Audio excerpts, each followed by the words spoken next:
Okay, this is part 2 of my winter build of the old school model Skylark. First video I gave you a little history why I was building this kit. This video we're going to take a little bit of a look at what's provided with the kit and what kind of tools you're going to need to get it going. You're going to get full-size plans with this, 2 different rolled up plans, one for the wing and one for the fuselage and tail section. They give you a complete step-by-step instruction book, which has a handy QR code, so if you're got a little bit of vision trouble like me, you can bring it up on your electronic device and look at it in a larger format. Also in the book, at the end of it, you'll see as one photo shows all the parts, how they're cut out, what sheet they appear on. In this photo, you see how they have laser cut balsa wood and plywood parts. Also included in this kit is a pretty well complete hardware set. You're going to get your wing bolts, control horns, screws, landing gear, CA hinge material, and a canopy. They also include neodymium magnets for hatches and wheel collars.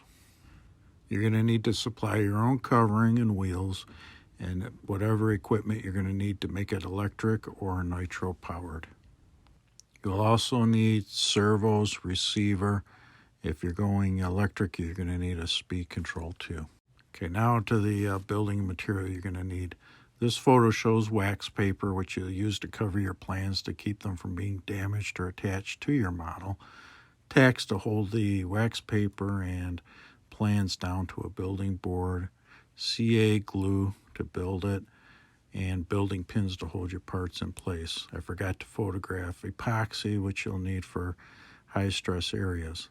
This next photo is a parchment paper, which you can use instead of wax paper, which a customer let me know about, which seems to be working better than the wax paper. Next, you're going to need sanding bars. These are 12-inch, the one that I'm showing, and the orange one is just a little hand sander. So 12-inch and 22-inch sanding bars work really well. Then you're going to need your cutting tools. You're going to need a saw, and you're going to need a regular X-Acto knife, and it'd be ideal to get a miter box to work with your saw. Also, you may find it handy to have a small planer to work on the wing tips or any other large balsa parts.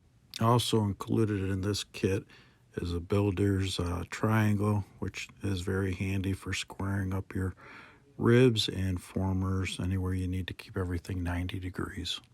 Okay, so next video I'll show you what I've got built so far. Right now I've got 2 wing halves 80% complete. The tail section is approximately 80% complete, and I'll show you what's gone on with that. Thanks for watching.